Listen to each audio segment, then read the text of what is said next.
refresh on the YouTube page to make sure we're up. And then we'll know we're all set.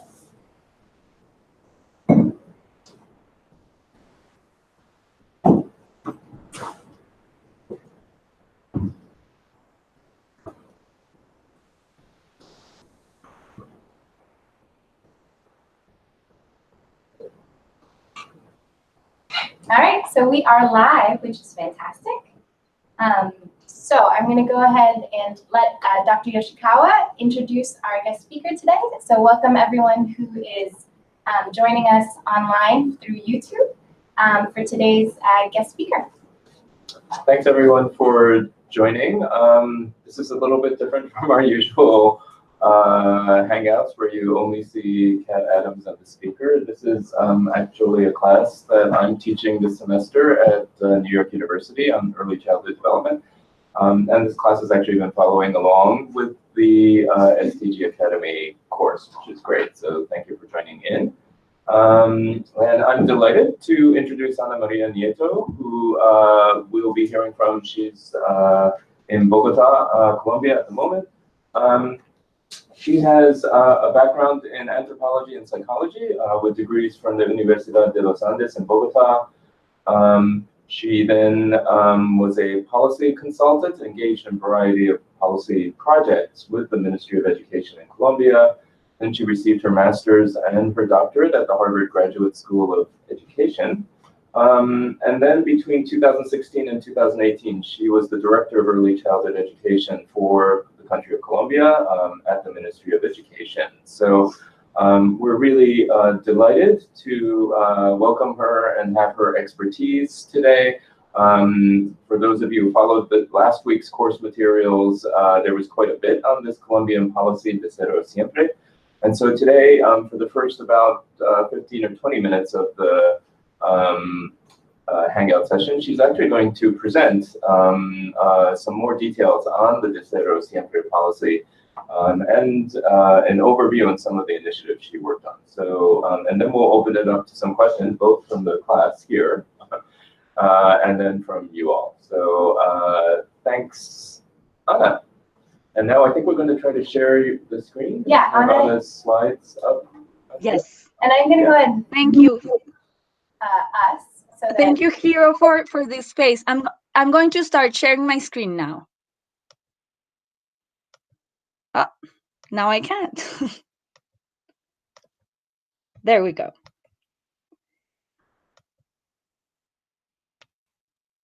So as Hiro mentioned, you all had the opportunity to see a wonderful introduction to the De Cero a Siempre policy. And what I want to do now is give you a bit of more detail on the concepts behind this policy and the role of the ministry within its governance structure and the actions that we led.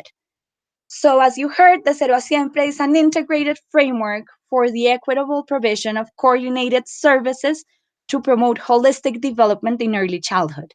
So in here, it's central to understand that early childhood development requires actions in care and upbringing, health and nutrition, participation, recreation, and early childhood education. And this is central to the policy and part of the Fundamentos, which is the document that explains the whole policy and the ideas. And a central concept is this of atenciones. And when we were doing the work with Hiro in 2014, we discussed a lot on the translation of this concept and then ended up deciding to leave it as atenciones and explain what it means. So it is a concept that's located between services and sectors and that it's responsive to the needs of children's holistic development. So in here, we tend to think of what are the services that children need. The concept of atenciones is more in line with the supports that children need that doesn't necessarily align with a particular service or sector. So I think a very good example is that of parenting services. We all know that children need families that know how to interact with them and promote their development, but this isn't necessarily a service that's traditionally provided by any sector. So a good example is care for child development from UNICEF, which can be provided either by the health sector or by social protection or through education services. And the idea here is asking, what are the supports that children need? And our answer will be these atenciones. So it is at a level of comprehensiveness that reflects all of these multiple supports that young children need in their health, learning, and behavior. And it's also at a level of generality that allows for local tailoring and adaptation, which is important in all countries, but particularly in countries that have cultural differences like Colombia. We decided, and it was a very long participatory process in which we created a Ruta Integral de Atenciones, which identifies all of these supports that the kids need at different stages in their development. But to start and to be able to track these atenciones, we prioritize 8 of them that we follow in a system.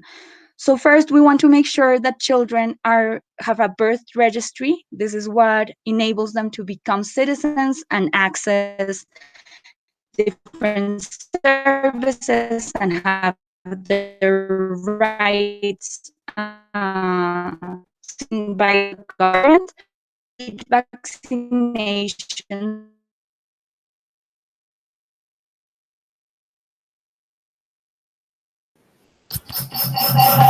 so being supported to learn how to promote their children's development, that they have access to books or specialized cultural collections, and in here the Ministry of Culture has a very important role, and that they attend early childhood education services or modalidades, as we call them in Spanish.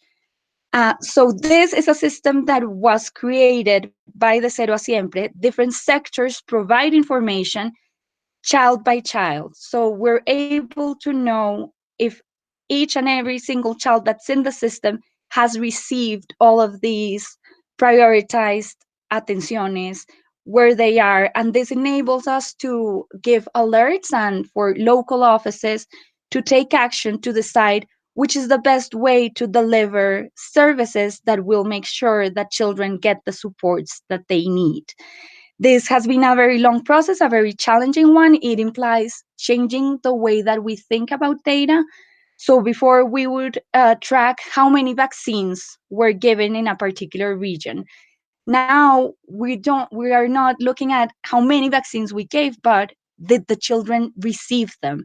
And this, of course, requires developing new data systems, new ways of gathering data, of transferring information between sectors. But now Colombia has this child-to-child system. So what we see here is that atención integral and this concept of comprehensive supports requires cross-sectoral actions. And the definition is thus the way in which national, territorial, and local actors engage in cross-sectoral actions to materialize children's right to holistic development. And this gets to the concept of horizontal and vertical coordination that Hiro mentioned in the video. And to facilitate this, he also mentioned the Intersectorial Commission that is led by the President's Office. And the Ministry of Education has a seat in there with health, culture, housing, and other departments like the Planning Department, Social Prosperity, and the Family Institute of Family Welfare, ECDF, but also sports and recreation with Coldeportes and the unit for victims and integral reparation. That's very important in a country that's moving towards peace after a long conflict. I wanted to first give you to understand the role of the ministry, a landscape of the early childhood care and education services in Colombia. So we have some offerings for children from the public sector through ICBF, the Institute of Family Welfare.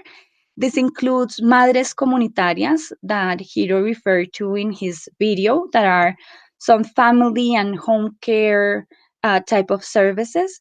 It also includes early childhood education centers, some services for families that include home visits and group meetings, and more recently, a specific service for indigenous and ethnic communities, in which discussions of what quality means and how to provide the services are done with the community. And Hiro and Andres Mota can talk more about this, as they wrote a wonderful piece on this. The funding for these services is from the national level, and it's not necessarily a fund that has been taken by the law. It's not recurrent, but it is in the sense that politically regions and families and communities have demanded this service, and it has been going in Colombia for a very long time. So roughly 1.6 million children benefit from these services, but it's tailored for the most vulnerable families.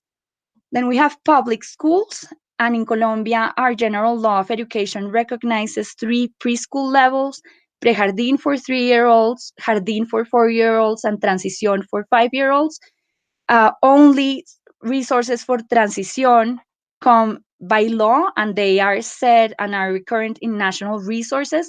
We're moving towards amplifying access in jardín and prejardín. Then local offices can also provide services for their centers or family services. The funding comes from their own territories, and they don't necessarily have to report to the national level. And one of the biggest challenges are these private services, and where you can find family and neighborhood care similar to hogares comunitarios, and also early education centers similar to those provided by ICBF, or, to give you a more familiar example, to Head Start. But these are all paid by families, and they also don't have to report to the national level by law. So within this complex system, the role of the Ministry of Education is to ensure that children are actually learning and reaching their full potential. So to go back to the definition of early childhood education in our law, we want to make sure that they're involved in intentional, permanent, and structured educational and pedagogical processes in which they can develop their potential and abilities through play, art, literature, and exploration of the environment, and with the family as a central actor. So we're moving away from traditional definitions of education, in which we just transfer information, to making sure that children learn in these ways that we know that make sense, through play, art, literature, and exploration, and by bringing the family into the equation. And through another participatory process that was led by Andres Mota, who's also joining this class, we defined these 3 very broad purposes of early childhood education, in which we want children to build their identity in relation to others, that they feel loved and value belonging to a family, culture, and world, that they are active communicators of their ideas, feelings, and emotions, and not only that they express, but also imagine and represent the reality. And in the same way that they enjoy learning, explore, and relate to the world, not only to understand it, but also to build it. And in line with what we know about the importance of quality interactions from the ministry, another central concept was to define what is it, the type of interactions that we want to see taking place in early education settings. We want children to be taken care of, so these communicative and effective actions that promote the well-being of everyone, that's based on respectful relationships. We also want adults to accompany children, uh, and this is another hard one to translate. Acompañar means like being there, being present with my body, my words, and that environment that I arrange for children and that we transform in joint actions. And we also want to provoke learning, to provoke situations and interactions that recognize children's potential and challenge them to build new possibilities and new ways of being in the world. With all of this in mind, and in order to fulfill these very ambitious and broad purposes and definitions of quality interactions, we set 3 sets of strategic objectives, which are aligned with the recommendations of the OECD and also with some of the aspects that Hiro highlighted. So we want to improve educational benefits, guarantee universal access and successful transition to formal education, and strengthen the institutional structure of early childhood education. Improving educational benefits has to do with standards and giving guidance on what do we mean by quality, how do we understand interactions, and many of the concepts that I just explained are contained in these documents. So we did have some curricular guidelines for preschool, for Jardín, Prejardín, for those three preschool in 1998, but for a long time they were not updated. So in 2014, and they only refer to this very formal space of education. In 2014, De Cero a Siempre gave out some pedagogical orientations and also created standards for center-based and family-based services. In 2016, we focused on the year of transición with these basic learning rights, derechos básicos de aprendizaje, where we identified what is the type of learning that children should have in this first year in school, and providing guidance on emergent literacy, which has been a topic of much discussion in Colombia. In 2017, we culminated with curricular guidelines that include preschool, but also early childhood education, and that give the guidelines and the concepts of what we understand by learning, quality interactions, and provide the steps that teachers need to take to create these learning environments. He also mentioned and highlighted the importance of strengthening the capacities of teacher and educational agents. So we worked on the National Qualifications Framework, in which we identified 3 different profiles of people who are involved in ECE, like the pedagogical assistant, teachers, and coordinators, and define what are the competencies and skills that they require. And of course, this impacts quality standards, qualification process, and training. And we've been working with the institution that trains many of our pedagogical assistants and teachers to update their training programs. We also worked with escuelas normales superiores, which are specific high schools where you, as a student, can stay for 2 more years and reach the first step in the teacher career. And these teachers tend to serve lots of rural schools, so we work with them to strengthen their curricular practices and research agenda. We started with a small pilot, and now the challenge is taking it to all of these institutions. And finally, we worked on this coaching and supervision model, modelo de acompañamiento pedagógico situado, which Hiro also mentioned. We started with a pilot where we had some process evaluation that allowed us to improve the model. We also worked specifically with indigenous communities, and now this model has been taken up to the national coaching program led by the ministry. In the second set of actions that refers to guaranteeing universal access and the successful transition to education, we saw that there was a big gap between the services provided by the Institute of Family Welfare and those that children were receiving in public schools, and not only in the type of service, but even in the philosophy. So with Preescolar Integral, we seek to to transform the service through an interdisciplinary team, also by providing the coaching to the teachers, making improvements to school lunch, and improvement to infrastructure and learning materials. And this was really shifting the mindsets of schools. An anecdote I'd like to tell is meeting a principal who had a beautiful space in the school and told me that before the program came, this used to be a deposit where he kept all furniture. But understanding that young children are the most important students in his institution, and transforming this space with the families and with the older students, this is the type of change that we showed is possible, that formal education institutions and public schools can also think about early childhood. And we left some recommendations on how to expand this to all preschools in Colombia, and this is going to be challenging as it requires, of course, more resources.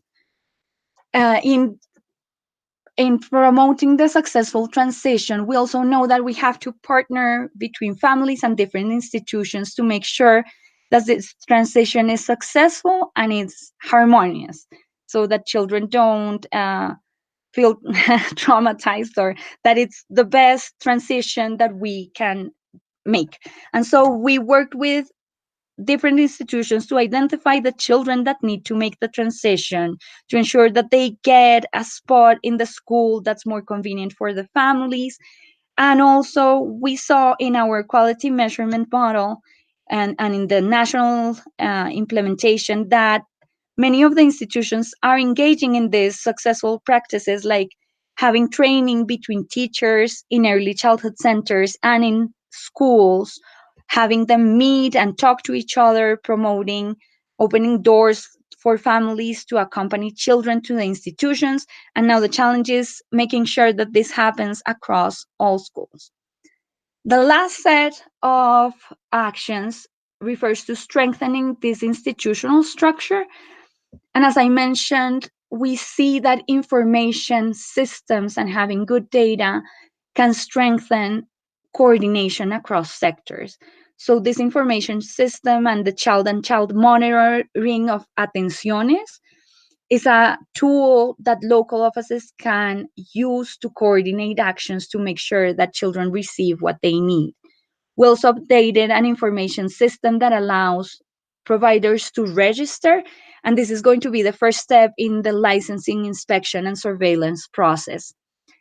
In order to strengthen this mid-level, which Hiro mentioned also as a challenge across countries, in Colombia, we saw that local offices of education didn't necessarily see that they had a role in early childhood education as many of the services I provided by the social sector. So we worked with 70 local education offices in implementing a management model that allowed them to integrate early childhood education in their organizational structures and processes. So for them to integrate their responsibility in knowing what the state of ECE was, socializing technical guidelines, strengthening services, working with ICBF to promote successful transitions. And what's missing, and it's the next step, is this licensing, inspection, and surveillance process. And finally, we also see that something that can promote sustainability is having robust monitoring systems that allow us to track progress towards the improvement of quality. And this quality measurement model that you read on, the idea is to identify those structural and process conditions that require improvement through policy tools that provides a baseline for the monitoring of quality improvement. We now have a baseline for one of the type of services, for center-based services.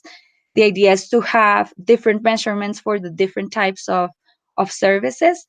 And it also becomes an input of innovation and to promote continuous improvement. So taking these results of the quality measurement model, we put out a call for research where we asked researchers to partner with practitioners to respond to some of the challenges that we were seeing in this measurement.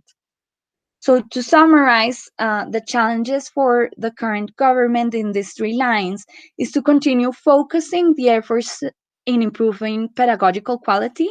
So continuing to professionalize the workforce in ECE, to strengthen initial education programs by incorporating the new curricular guidelines that we put out in 2017 and expanding the coaching model.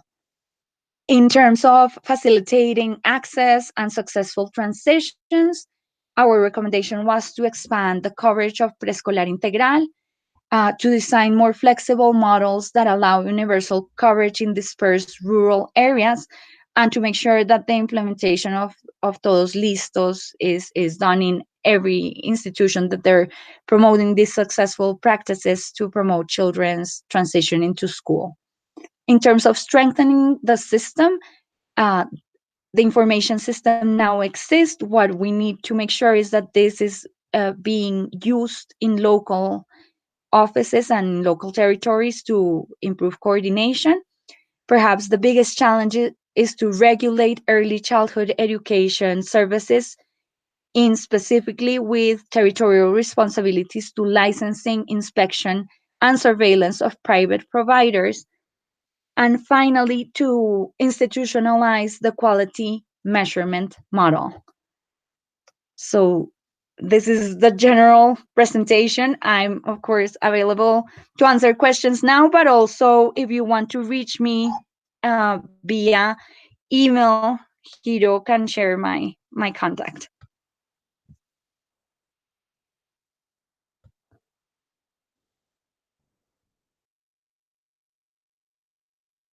Kat, I can't hear you yet.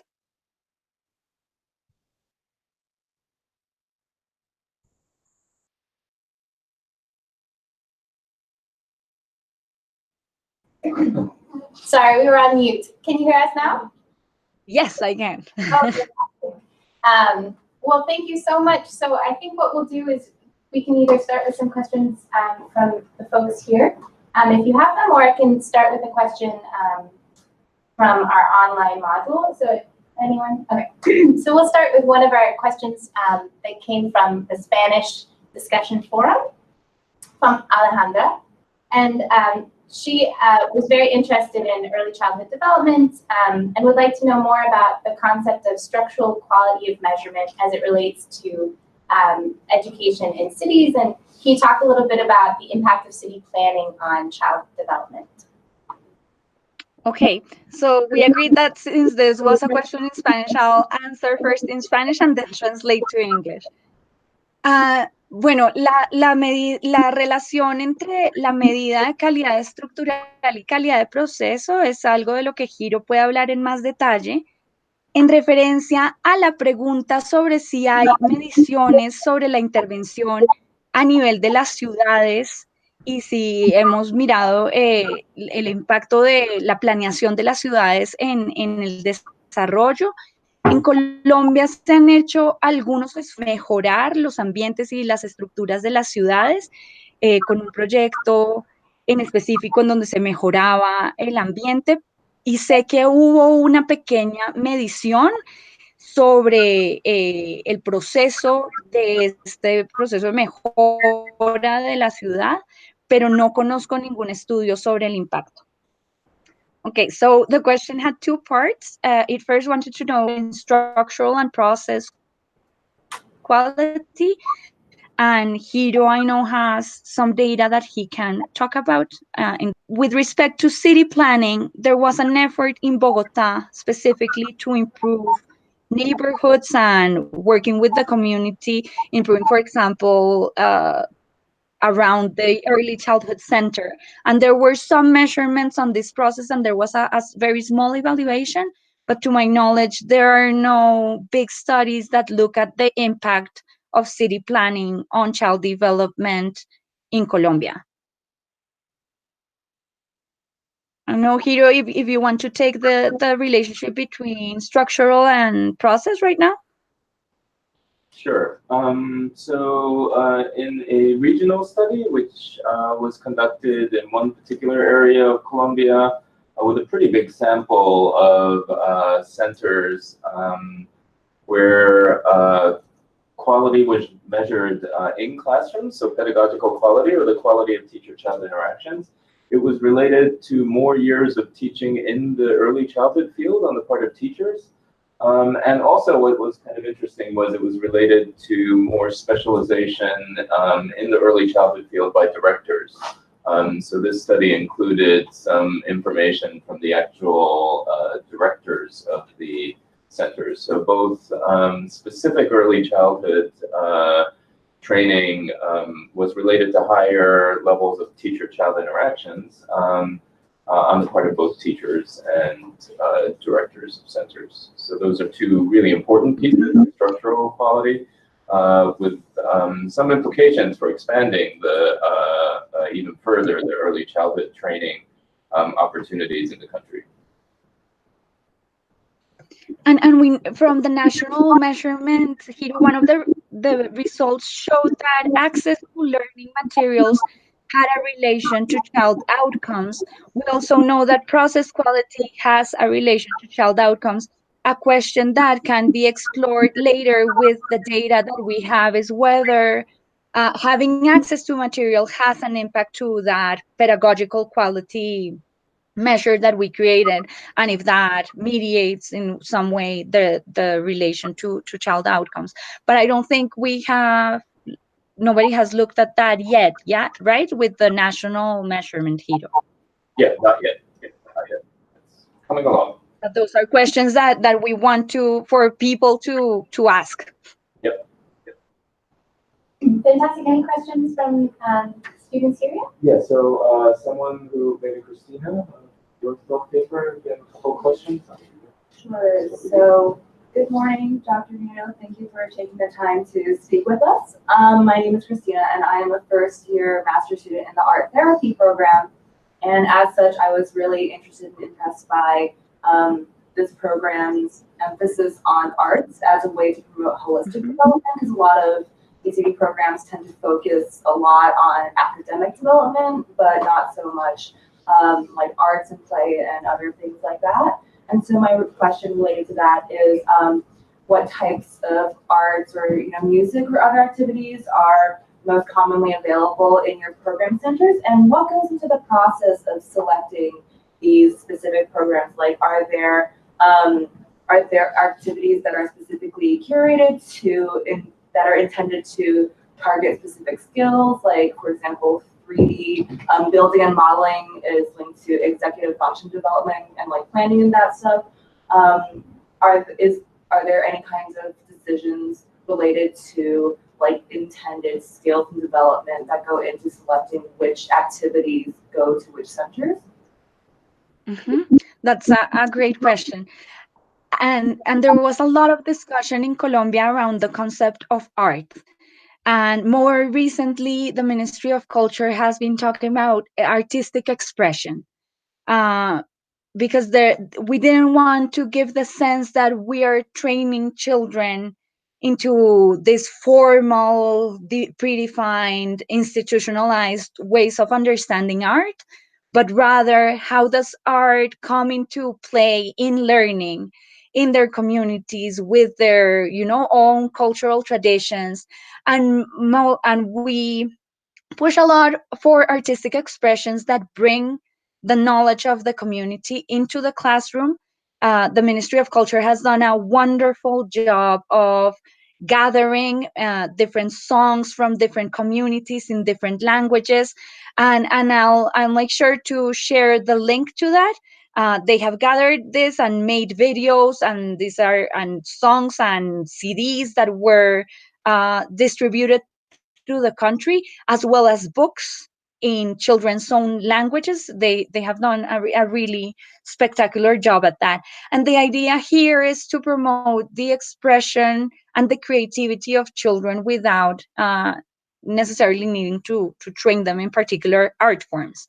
What we found in the national measurement is that music and dancing was very much very present in all of our classrooms, and I think that has a lot to do with Colombian culture and the way we relate to each other. We did find that in some of the activities that were provided for children for expression were not necessarily as open or as creative as we would want them to be. We were there like in, if I'm not wrong, like in the mid level. So providing opportunities, but sometimes expecting all children to make the same drawing, for example, or use the same materials. And what we would want to see is a bit more freedom of expression and creativity. But definitely art is at the core of what we're wanting to see, and see an association between these possibilities of expression and, if I'm not wrong, was it executive function, Hiro?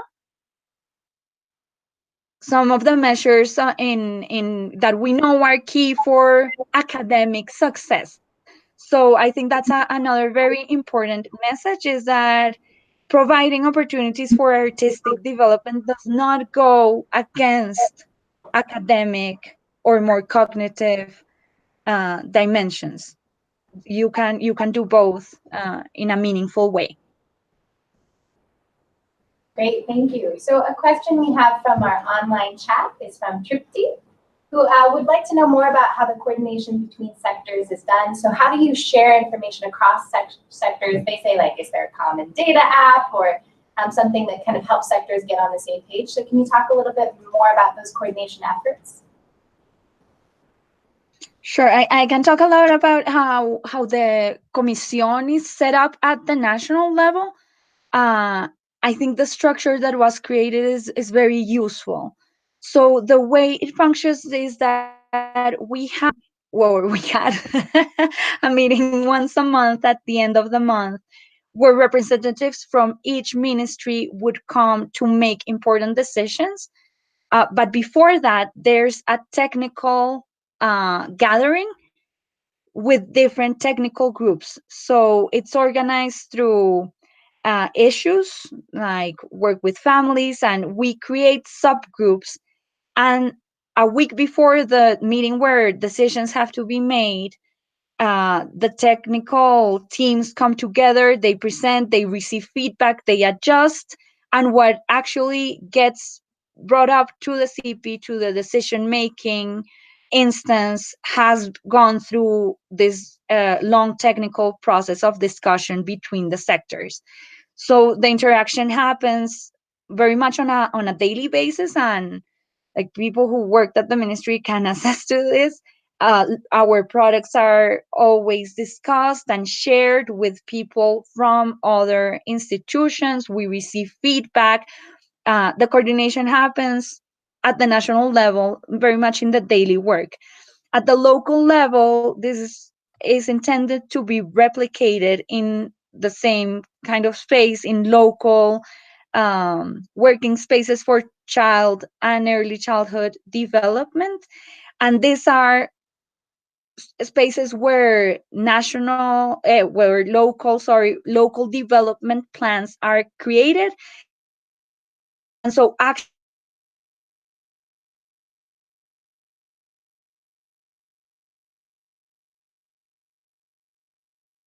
continues to happen disparities. So local offices have very specific actions and budget in their local development plans. Other regions have started to see the importance and speak about the necessity to provide services for young children, but don't necessarily provide the budget. So at least they're understanding this on a discourse level, but they need to take the next step in terms of budgeting. And there are other regions where this issue is not yet in the table. But the idea is to create these structures and to make sure that the coordination is reflected in budgeting. That's really important to make sure that in the end actions actually take place. Thank you so much. Are there any questions from students here? Sure. Yeah. Hi, Anna. Thank you for a great presentation. I was especially really struck by the way the language around conceptualizing childhood and early childhood services is almost poetic and very aspirational. My question is actually around the measurement, and I read in one of the readings that we had that the same instrument was both used for the national study as well as for helping teachers plan for their classrooms and things like that. So I was wondering, that's technically an area of tension usually, where these national level instruments actually end up being used for pushing paper up and data up. So if you face that tension and how you dealt with it, and also if you thought about that while designing and implementing the instrument itself.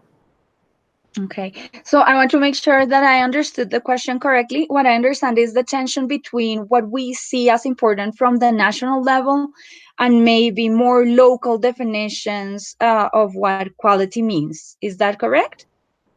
Much more in using it for policy and planning versus the teacher using it on a day-to-day basis to plan. Okay. Yeah, that's a great question. I feel like the tension in Colombia was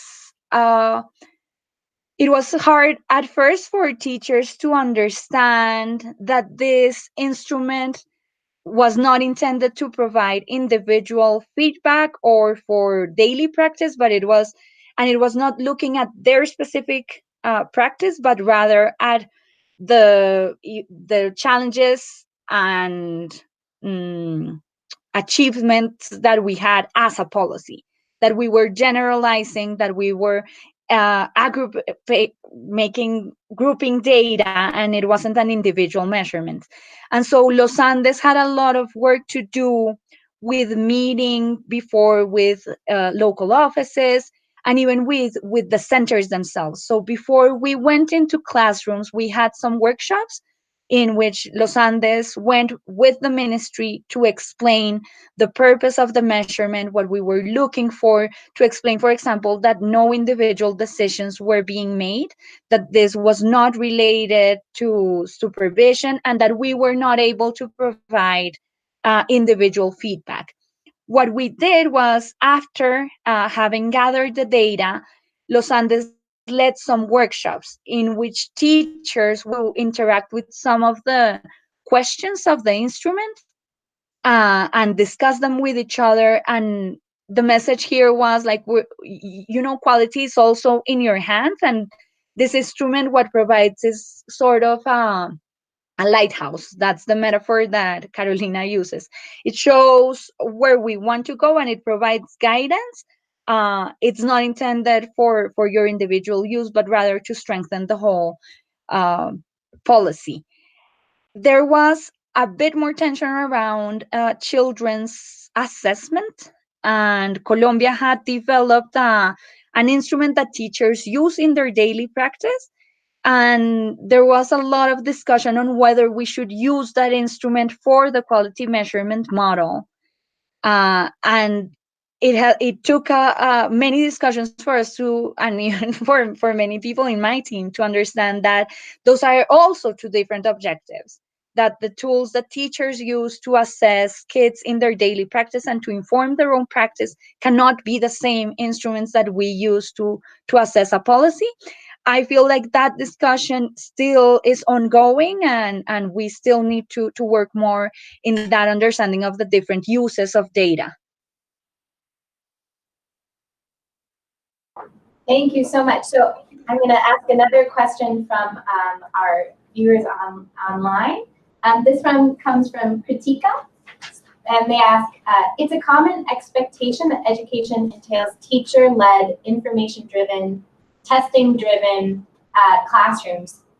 Can you speak a little bit more about the difficulties with these types of expectations from stakeholders, and how do you build consensus around kind of those expectations around the testing-driven, information-driven aspect of what education is?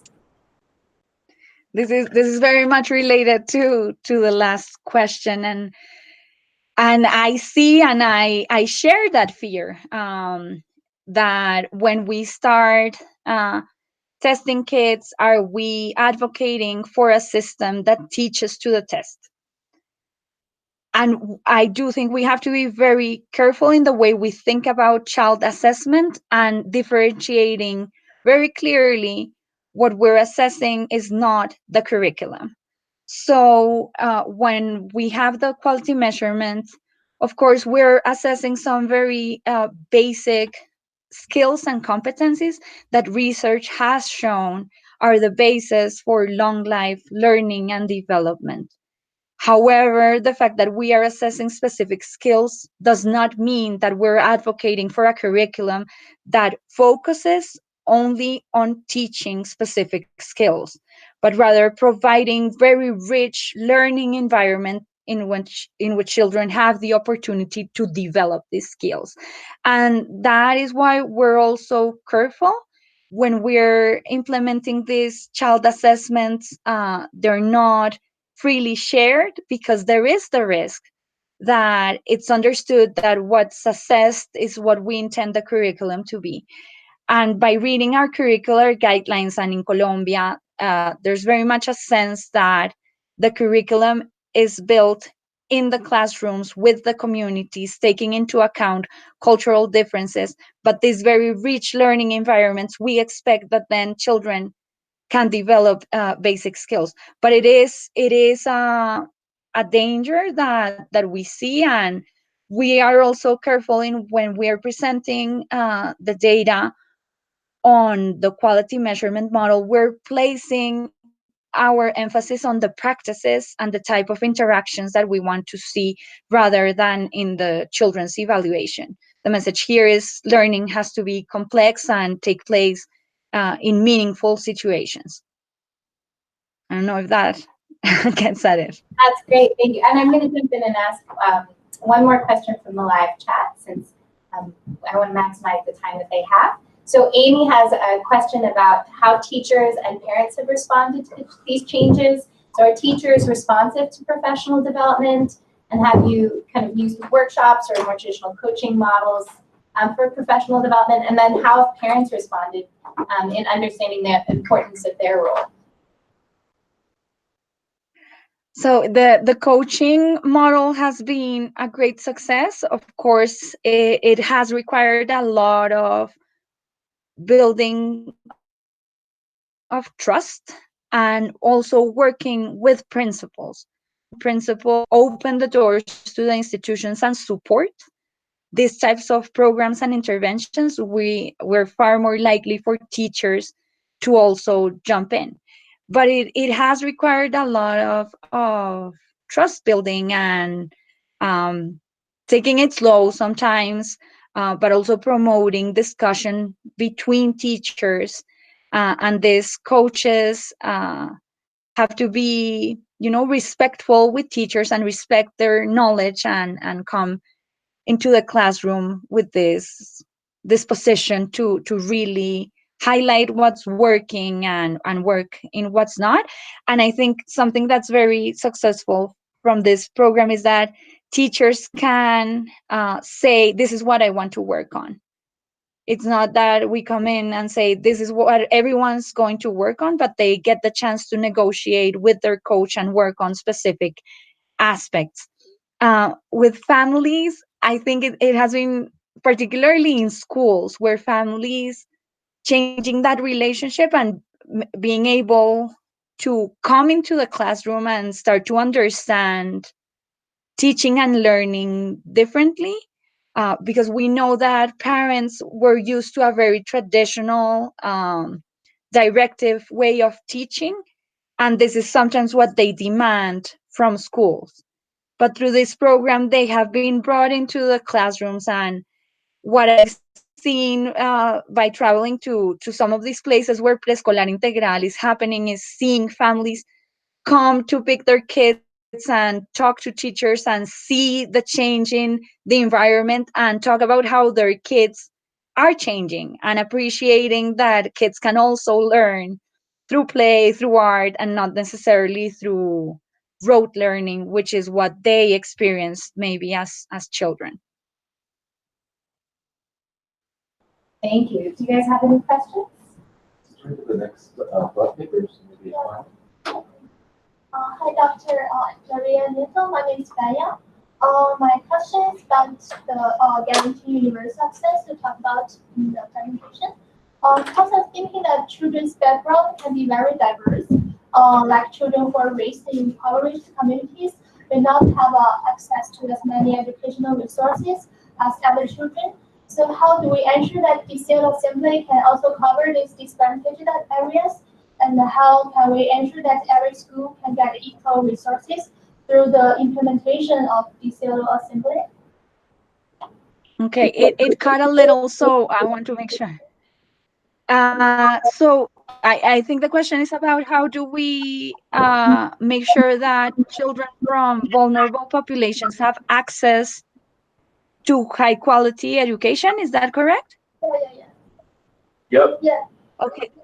So I do think that one of the biggest successes of the Cero a Siempre was galvanizing civil society to understand the importance of early childhood education, particularly in the first years. This took a lot of social mobilization between NGOs and academics, and finally putting out first, it wasn't a law, it was a specific document, making sure that there were more resources for vulnerable children to access high quality education. And we have seen an increase in access that's very big. Now the question is ensuring quality, and I think the quality measurement model is a big step towards that. The other thing, and that continues to, how do we also ensure that there is good quality in private services? Because a government like the Colombian government, where resources are limited, will not be able to provide services for all children. And we know that many families don't make the cut of the most vulnerable, and so children are in private services. But as a government, you should also be looking out for quality in those services. And that has been a big gap in our legislation, making sure that private providers also have to comply with standards. And how do we make sure that the standards that we have make sense for the variety of local realities that we face, and particularly when the government is not ready to offer services for all children? That is something that we worked on, but it is quite challenging, and I also think it will need similarly a lot of social mobilization to understand the importance of this, and to get private providers to also understand their responsibility in child development, and for families to understand what is it that we mean by quality, and making sure that they also can make decisions understanding what quality means. Yeah, I think it is still a challenge. That's the short answer. Thank you so much. I'm going to ask a question from the discussion forum from our online class. This comes from T. Cruz, who kind of mentions the overall issue that oftentimes communication between researchers at universities and government agencies fail. And therefore, education oftentimes isn't kind of informed by research as much as it should be. Can you talk a little bit about the communication process between what's done in Colombia with the kind of aspect of research and universities, and also whether or not universities and kind of teaching the teachers whether those kind of teacher training programs have been updated? That'd be great. Okay, so in terms of research, I think that this was a very successful collaboration, in that the also had a safety of the instrument itself. So there was a lot of discussion between the team of international experts. They looked at the documents that had been produced by the ministry, but there was also a lot of conversation and discussion, and local researchers from Los Andes also got to be involved very closely in the construction of the instruments. And that doesn't necessarily different sources, and maybe come with instruments that then come to policymakers, and I've seen this in many presentations where an academic comes to present their work once it's done, and they might have had some comments on, why are you measuring these outcomes this way, without really understanding the decisions that had been made. But when the result is presented, there tends to be an idea of saying we are not going to acknowledge it because we don't agree with X or Y decision that you made 3 years ago. So it is hard to promote this type of collaboration, but it does seem to me that academics would be more successful in reaching out, even as they're crafting their research projects and opening these doors for dialogue, not just at the point of presenting final results. And that's why the quality measurement model, I think, had more success in informing policy decisions. And there was another question on the training. and with universities. In Colombia, there is also independence from universities, and they can decide on their curricular guidelines independently, and there is not necessarily a way. They have to be seen by the ministry, but there's of course no set curriculum for all training institutions. So it is also how do we open up the dialogue, and something that we did while I was at the ministry was convening different universities to these conversations. Many of them participated in the construction of the curricular guidelines through the process of building them. There was one lead university, but we did have forums and online forums in which different academics from different universities could participate in building the curricular guidelines. But of course, from this participation process into actually taking them into their curriculum, there's some time. So we just put out those curricular guidelines in 2017, and I'm not entirely sure that it has been integrated fully into, and I wouldn't dare say that it has fully been integrated universities, but at least like in the big institutions that provide training, like Instituto Colombiano de Bienestar Familiar, and in SENA, which is the institution that provided training for madres comunitarias. We've been trying to work more closely with them for them to integrate these documents. Thank you so much. So I'm going to ask one more question from our online discussion forum before we switch off and just let you speak to the class here. And so I'm going to ask this broadly because there are lots of questions about kind of the role of culture and how you integrate that into a measurement model, and how, particularly in Colombia, how you add aspects of culture, indigenous populations. Can you speak a little more broadly about the kind of role that culture plays in creating curriculum? The quality measurement model includes specific items where we were looking at whether the teacher was opening space for children to talk about their families, their communities. We also observed if in the classroom there were representations of cultural diversity, and the results in there were not so great. So we do know that that is something that we want to continue working on how can teachers truly open space for the culture of the communities to come into the classroom. In indigenous communities and in other ethnic communities like Afro-Colombians, that are highly organized. There was a very interesting political move towards creating a new modality where they had much more of a say in what was happening in the education of their children. So we do have modalidad propia, that also, of course, varies between communities, and some of them have taken more of the lead and are more involved. Others not so much, and there's still like the discussion between the providers and the communities. But in some of them, the community has truly taken the lead and defined much of the service. Of course, there are tensions there because the Institute of Family Welfare that's providing the resources sometimes expects to see something that's not necessarily there. And of course, there's a lot of negotiation, but the idea is to open more of these spaces. And of course, one of the biggest challenges will be how then do we measure quality in modalidad propia, which is something that has not happened yet. So we measured in centers that are not this type of modalidad.